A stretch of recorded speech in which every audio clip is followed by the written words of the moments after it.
नमस्कार दोस्तों, कैसे हैं आप लोग। मेरा नाम सौरभ कुमार है और मैं आप लोग को यहाँ पर इतिहास एनसीईआरटी सार संग्रह क्लास 6 से 12 पढ़ा रहा हूँ, जो कि आपका ही महेश बर्नवाल की किताब है।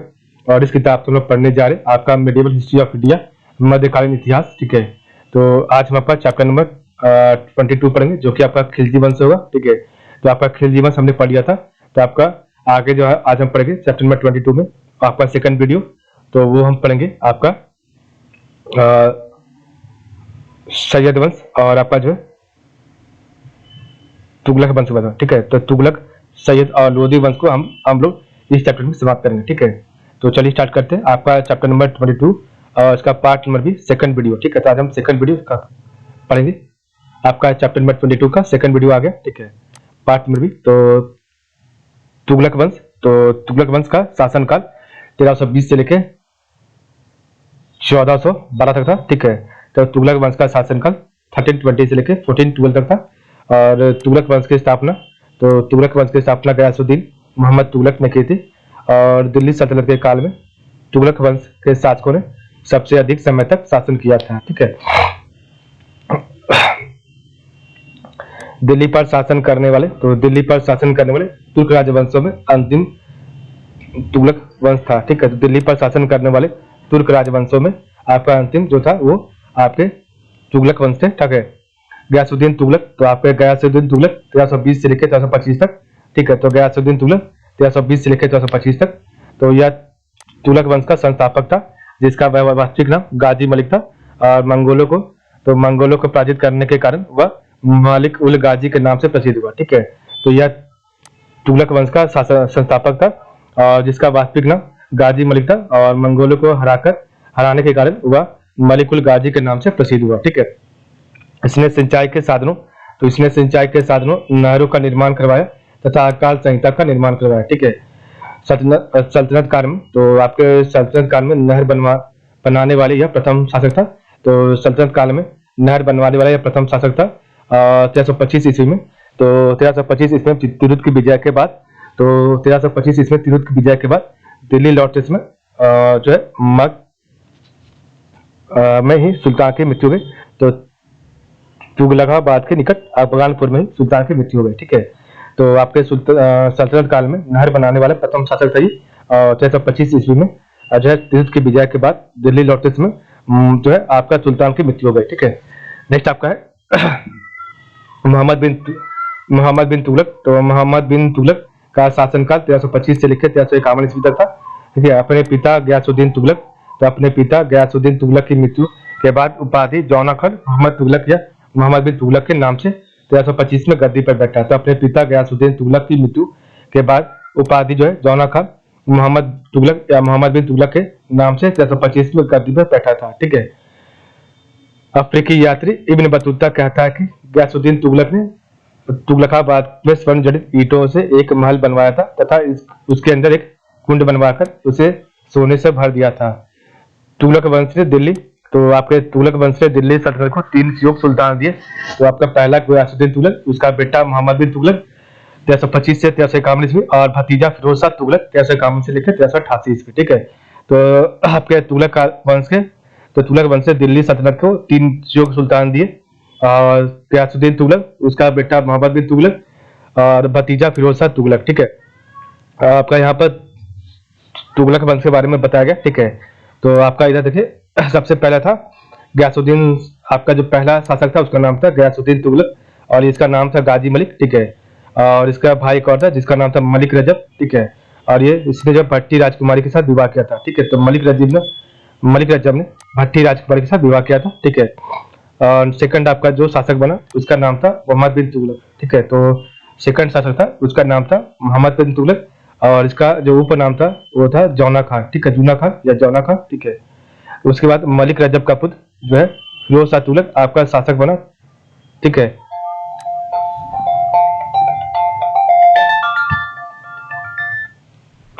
तो फिरोज शाह तुगलक। ठीक है, एक मिनट। तो आगे हम भट्टी राजकुमारी का विवाह जो है मलिक रजब के साथ हुआ था, और इन्हीं का बेटा का नाम था फिरोज शाह तुगलक। ठीक है, तो ये आपका तीसरे नंबर का जो है शासक बना फिरोज शाह तुगलक। ठीक है, तो फिरोज शाह तुगलक के बाद आपका जो शासक बना उसका नाम था, देखिए यहाँ पर जो फतेह खां का जो आगे वंश है, फतेह खां का वंश, तो गयासुद्दीन तुगलक शाह, तो गयासुद्दीन तुगलक शाह द्वितीय जो है शासक बना, ठीक है। उसके बाद आपके 5वें नंबर का जो शासक बना उसका नाम है जफर खां का जो वंश था या बेटा, ठीक है, जो भी होगा, अबू बकर, वो आपका 5वें नंबर का शासक बना, ठीक है। और 6ठे नंबर का आपका शासक बना जो है आपका फिरोज शाह तुगलक का जो वंश है बेटा नासरुद्दीन मोहम्मद शाह, तो नासरुद्दीन मोहम्मद शाह आपका 6ठे नंबर का शासक बना, ठीक है। नेक्स्ट आपका 7वें नंबर का, तो नासरुद्दीन मोहम्मद शाह का वंश जो है आगे चल के अलाउद्दीन, तो अलाउद्दीन सिकंदर शाह एक जो है आपका शासक बना, ठीक है। फिर 8वें नंबर का आपका बना फतेह खां का एक और जो है वंश, उसका नाम है नुसरत शाह, ठीक है। तो नुसरत शाह आपका जो है फिरोजाबाद का ये आपका स्वतंत्र शासक था, ठीक है। तो आपका जो फतेह खां का जो वंश है या पुत्र जो भी होगा, तो वो है आपका फिरोजाबाद का जो है स्वतंत्र शासक बना नुसरत शाह, ठीक है। और इस यहाँ पर आपका जो है लास्ट में आखिरी में जो दिल्ली सल्तनत है दो भागों में, यहाँ पर आपका जो राज करता था शासक, ठीक है। और आपका जो है 9वें नंबर का जो शासक बना उसका नाम था जो है महमूद शाह, जो कि दिल्ली का ये स्वतंत्र शासक था, ठीक है। उस समय आपके जो है आखिरी समय में आपके दो स्वतंत्र शासक थे, एक आपका मोहम्मद शाह दिल्ली से और एक आपका जो है नुसरत शाह आपके फिरोजाबाद से शासन कर रहे थे, ठीक है। तो ये आपके शासक थे तुगलक वंश, ठीक है। तो आपका सबसे पहला गयासुद्दीन तुगलक शाह, ठीक है, इसे गाजी मलिक कहते हैं। सेकंड नंबर आपका मोहम्मद बिन तुगलक जूना खां, उसका आपका फिरोज शाह तुगलक, फोर्थ आपका है गयासुद्दीन तुगलक शाह तृतीय, फिफ्थ आपका है फिफ्थ है अबू बकर, ठीक है। तो फिफ्थ आपका अबू बकर, सिक्स्थ आपका है नासरुद्दीन मोहम्मद शाह, सेवंथ आपका अलाउद्दीन सिकंदर शाह, आठवां आपका नुसरत शाह फिरोजाबाद का स्वतंत्र शासक था और महमूद शाह जो आपका दिल्ली का स्वतंत्र शासक था, ठीक है।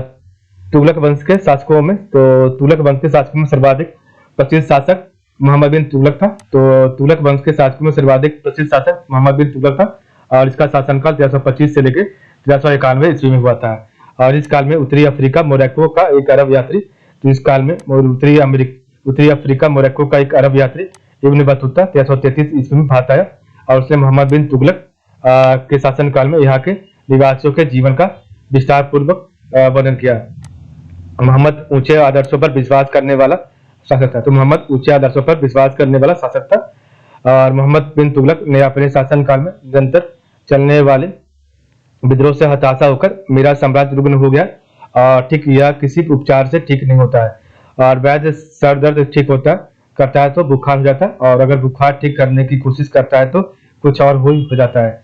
तो मोहम्मद तुगलक ने अपने शासनकाल में निरंतर चलने वाले विद्रोह से हताशा होकर मेरा साम्राज्य रुग्ण हो गया और यह किसी उपचार से ठीक नहीं होता और वैद्य सर दर्द ठीक करता है तो बुखार हो जाता है और अगर बुखार ठीक करने की कोशिश करता है तो कुछ और ही हो जाता है।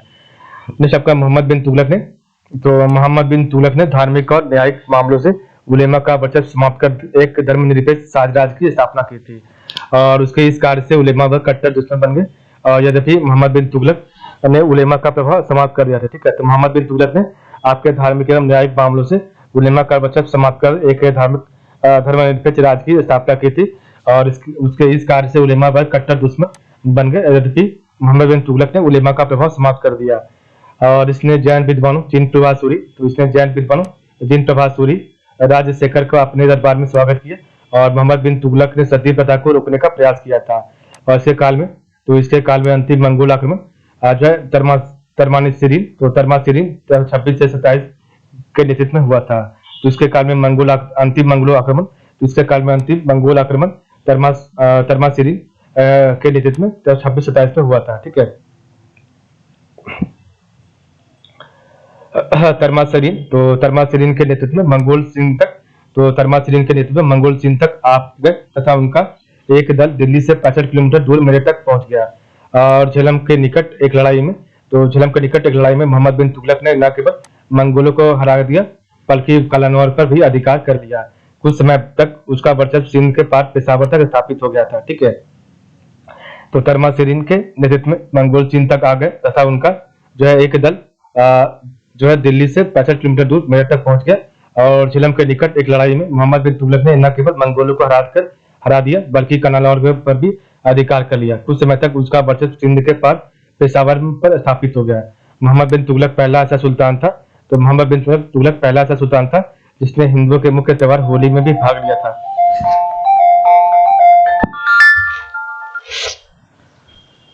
एक मिनट।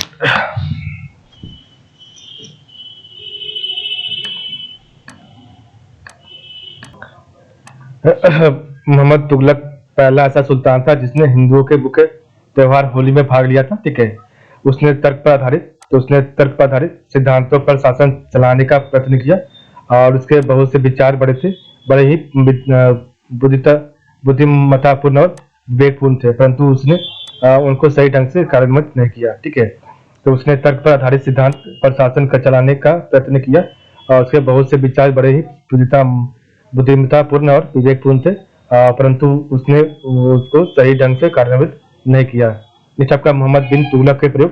तो मोहम्मद बिन तुगलक के प्रयोग क्या थे? तो मोहम्मद बिन तुगलक 1325 से लेकर 1351 ईस्वी को एक ऐसे शासक के रूप में सबसे अधिक याद किया जाता है जिसने कई साहसपूर्ण प्रयोग किए। ठीक है। उसने धर्म और दर्शन का गहरा अध्ययन किया था और वह बहुत ही विवेचनात्मक, बुद्धि व खुले विचार वाला व्यक्ति था। ठीक है।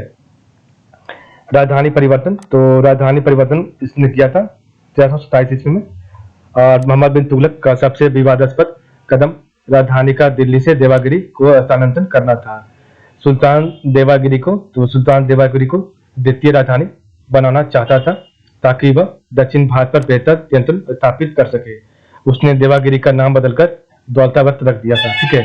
मोहम्मद बिन तुगलक ने दिल्ली से दौलताबाद एक सड़क का निर्माण करवाया जिस पर यात्रियों की सुविधा के लिए जगह जगह सराहें बनवाई गई थी। ठीक है।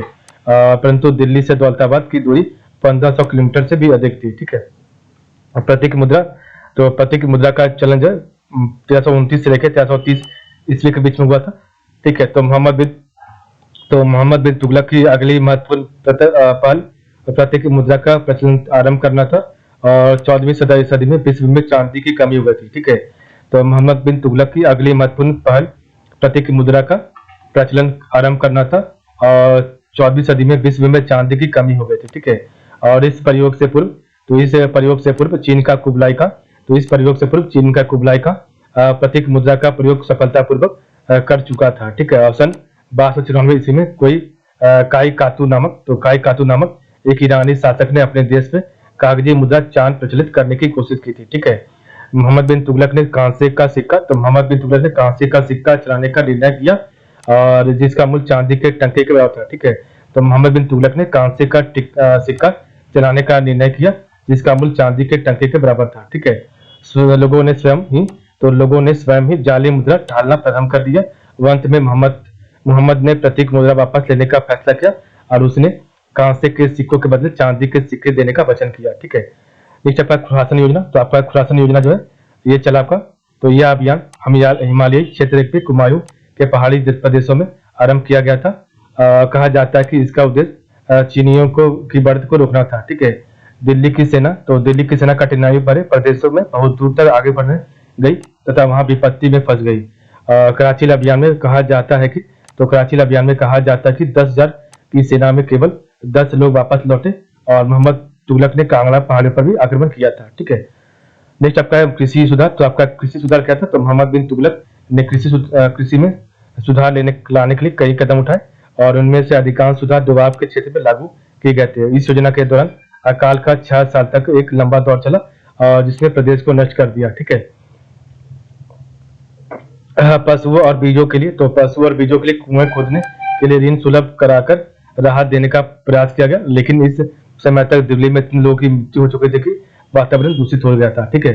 सुल्तान दिल्ली छोड़कर 100 मील दूर गंगा के किनारे स्वर्गद्वारी नामक शिविर में चला गया और लगभग 2.5 वर्षों तक वही रहा।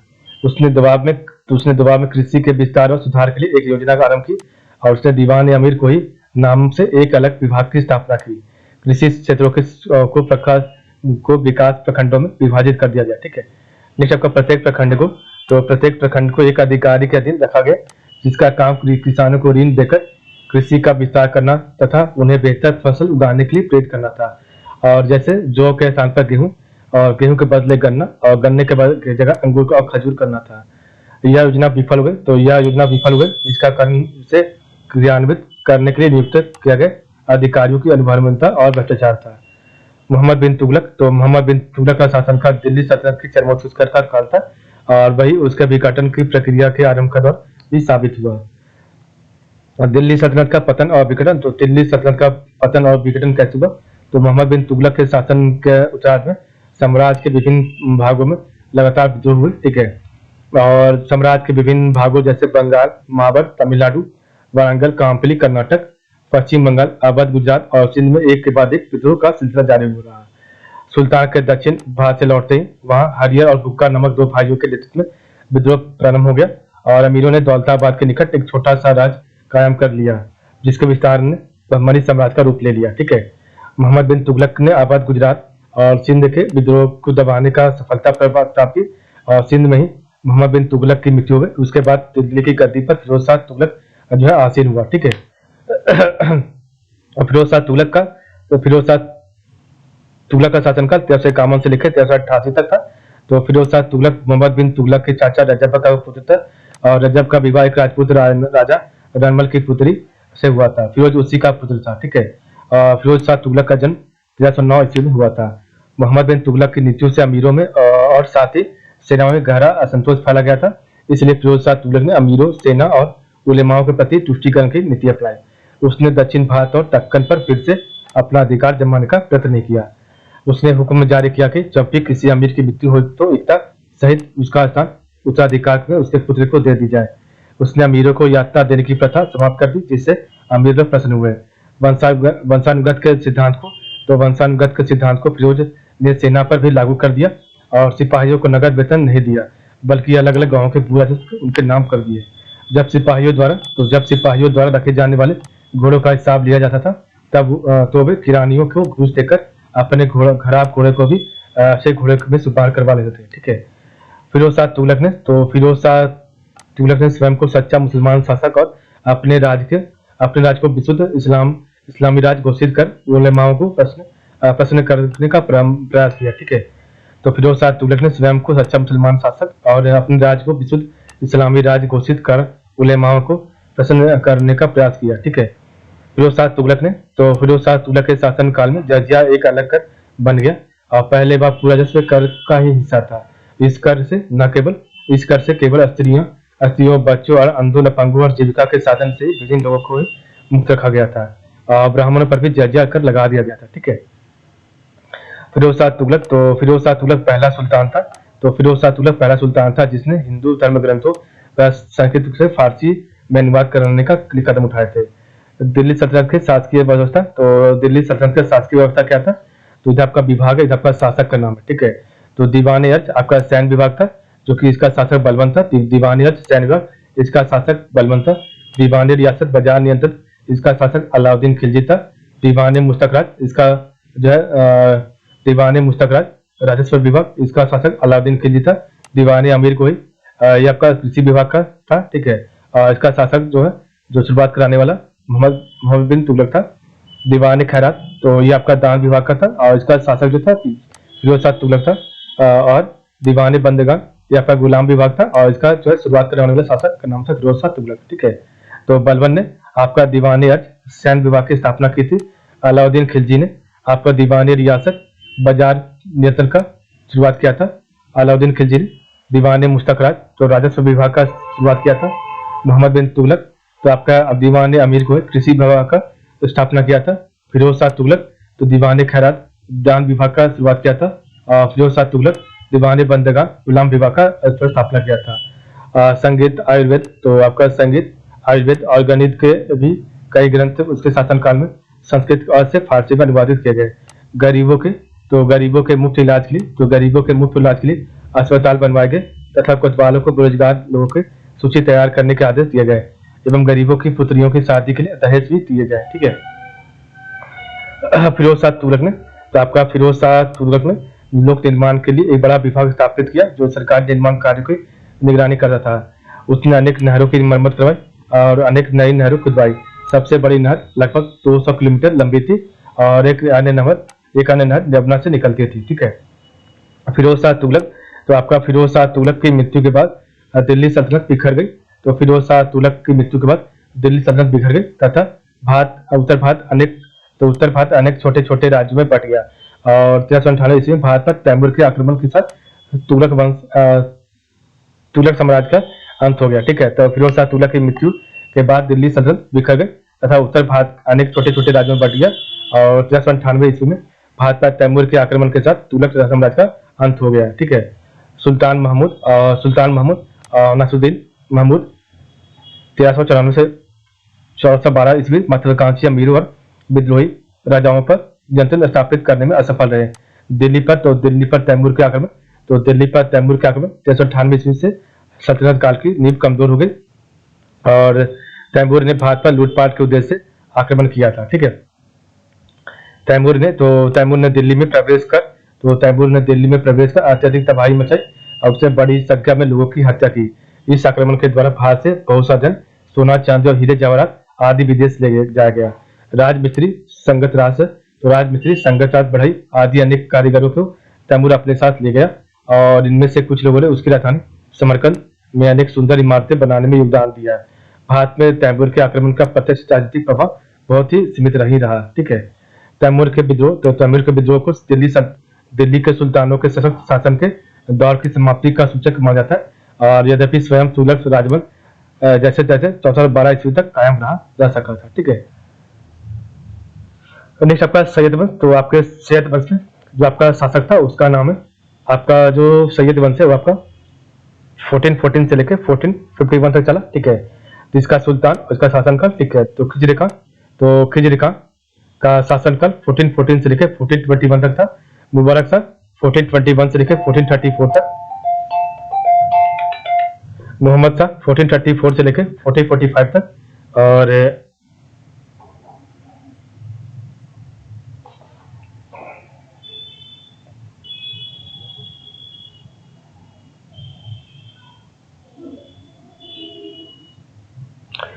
और मोहम्मद शाह 1434 से लेकर 1445 तक और अलाउद्दीन आलम शाह 1445 से लेकर 1451 तक। ठीक है, तो खिजरी खां 1440 से लेकर 1421 तक और मुबारक शाह 1421 से लेकर 1434 तक और मोहम्मद शाह 1434 से लेकर 1445 तक। आपका जो है अलाउद्दीन आलम शाह जो है 1445 से लेकर 1451 तक। ठीक है, तो खिजरी खां का शासनकाल 1414 से लेकर 1421 तक चला। तो सैयद वंश का संस्थापक, तो आपका सैयद वंश का संस्थापक खिजरी खां था और सल्तनत काल में शासन करने वाला यह एकमात्र शिया वंश था। ठीक है, तो सैयद वंश में शासन करने वाला एकमात्र यह शिया वंश का था। ठीक है, और खिजरी खां ने सुल्तान की उपाधि धारण की, बल्कि उसने रैयत आला की उपाधि ली। वह अपने शासनकाल में तैमूर के पुत्र एवं उत्तराधिकारी शाहरुख के प्रतिनिधि के रूप में शासन करने का दिखावा करता रहा और 20 मई 1421 को खिजरी खां की मृत्यु हो गई। नेक्स्ट आपका मुबारक शाह, इसका शासनकाल 1421 से लेकर 1434 तक था। तो खिजरी खां के बाद उसका पुत्र मुबारक शाह के नाम से मई 1421 को दिल्ली का सुल्तान बना। वह खिजरी खां की रैयत आला की उपाधि से संतुष्ट नहीं था, इसलिए उसने स्वयं को सुल्तान घोषित किया। मुबारक खां सैयद वंश का सबसे महान शासक था। उसने 1433 में यमुना नदी के तट पर मुबारकबाद नामक एक नगर बसाया था। विख्यात इतिहासकार याह्या बिन अहमद सरहिंदी उसका समकालीन और आश्रित विद्वान था और इसकी पुस्तक तारीख मुबारक शाही में मुबारक शाह के कार्यों का वर्णन मिलता है। मुबारक शाह ने शाह की उपाधि धारण कर अपने नाम का खुतबा पढ़ाया तथा अपने नाम के सिक्के प्रचलित करवाए। मोहम्मद शाह 1434 से लेकर 1445 तक। ठीक है, तो मुबारक शाह के बाद उसका दत्तक पुत्र मोहम्मद शाह गद्दी पर बैठा और मोहम्मद शाह एक अयोग्य शासक सिद्ध हुआ और उसने अपनी योग्यता से उसने सैयद वंश को पतन का मार्ग प्रशस्त किया। लेकिन वजीर आपका शकरुल मुल्क ने साम्राज्य को लंबे समय तक संभाले रखा और मोहम्मद शाह ने उसे खाने जहां की उपाधि प्रदान की। 1445 में मोहम्मद शाह की मृत्यु हो गई। ठीक है, नेक्स्ट आपका अलाउद्दीन आलम शाह 1445 से लेकर 1451 तक इसका शासनकाल रहा। तो मोहम्मद शाह के बाद उसका पुत्र अलाउद्दीन आलम शाह की उपाधि धारण कर गद्दी पर बैठा और यह सैयद वंश का अंतिम शासक था। और इसके समय में कहावत देखो शाह ए आलम का राज दिल्ली के से पालम तक है, लोकप्रिय हो गई और इसी के समय दिल्ली सल्तनत के शासन की बागडोर सैयदों से निकलकर लोधियों के हाथों में चली गई। ठीक है, प्रथम अफगान, तो आपका प्रथम अफगान लोधी वंश जो कि 1451 से लेके 1526 तक रहा, और ये इसे मकबरों का काल कहते हैं, ठीक है। तो इधर आपका सुल्तान का नाम है, इधर आपका शासन काल है, ठीक है। तो बहलोल लोधी 1451 से लेके 1489 तक, सिकंदर लोधी 1489 से लेके 1517 तक, और इब्राहिम लोधी 1570 लेके 1526 तक, ठीक है। तो बहलोल लोधी का शासन काल 1451 से लेके 1489 तक, सिकंदर लोधी 1489 से लेके 1517 तक, और इब्राहिम लोधी 1570 से लेके 1526 तक, ठीक है।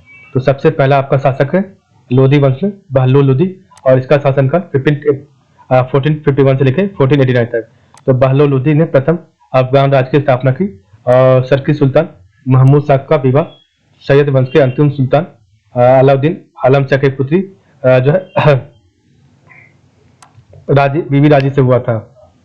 बहलोल और महमूद शाह की सेनाओं के मध्य पानीपत के निकट नरेला नामक स्थान पर युद्ध हुआ, और बहलोल लोधी ग्वालियर के अंतिम अभियान के बाद दिल्ली लौटते समय लू लगने से बीमार हो गया, और 12 जून 1489 में बिलावली में बहलोल लोधी की मृत्यु हो गई।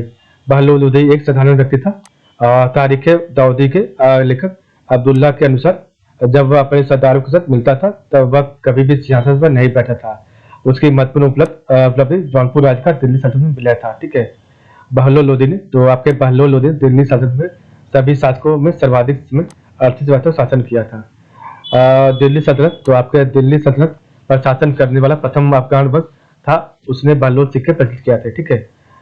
सिकंदर लोधी, तो आपके सिकंदर लोधी 1489 से लेकर 1570 तक, तो यह लोधी वंश का सर्वश्रेष्ठ शासक था, और उसने कुशल सैन्य व्यवस्था व गुप्तचर प्रणाली गठित की थी, ठीक है। सिकंदर लोधी ने 1504 ईस्वी में आगरा शहर की स्थापना की, और 1506 ईस्वी में आगरा को अपनी राजधानी बनाया था, ठीक है। सिकंदर लोधी गुलरुखी के उपनाम से फारसी में कविताएं लिखता था। सिकंदर लोधी ने कुतुब मीनार की मरम्मत करवाई, और 21 नवंबर 1513 ईस्वी को उसकी मृत्यु हो गई, ठीक है। सिकंदर लोधी ने भूमि के नाप के पैमाने गज सिकंदरी प्रारंभ किया, जो प्रायः 30 इंच का होता था। सिकंदर लोधी के आदेश से एक आयुर्वेद ग्रंथ का फारसी में अनुवाद किया गया, और जिसका नाम फ्रैंगे सिकंदी रखा गया। सिकंदर लोधी के समय गान विद्या के एक श्रेष्ठ ग्रंथ लज्जत सिकंदर शाह की रचना हुई थी। इब्राहिम लोधी का शासनकाल 1517 से लेकर 1526 तक था, ठीक है। और 22 नवंबर 1517 में सिकंदर लोधी के बाद इब्राहिम लोधी सुल्तान बना, और यह लोधी वंश का अंतिम शासक था, ठीक है। और 21 अप्रैल 1526 को बाबर और इब्राहिम लोधी के बाद पानीपत का प्रथम युद्ध हुआ, और इस युद्ध में इब्राहिम लोधी की पराजय हुई एवं विविध गति को प्राप्त हुआ। दिल्ली सल्तनत के अंतर्गत प्रथम अफगान राज्य समाप्त हो गया, ठीक है। इब्राहिम लोधी दिल्ली का प्रथम सुल्तान था जो युद्धभूमि में वीरगति को प्राप्त हुआ। इब्राहिम लोधी दिल्ली सल्तनत का अंतिम सुल्तान था, जिसकी मृत्यु के बाद दिल्ली की सत्ता मुगलों के हाथों में चली गई, ठीक है। तो इस प्रकार हमने पढ़ा आज का वीडियो। तो आज की बस कल हमारा चैप्टर नंबर 23 होगा, ठीक है। तो आप लोग का बहुत बहुत धन्यवाद।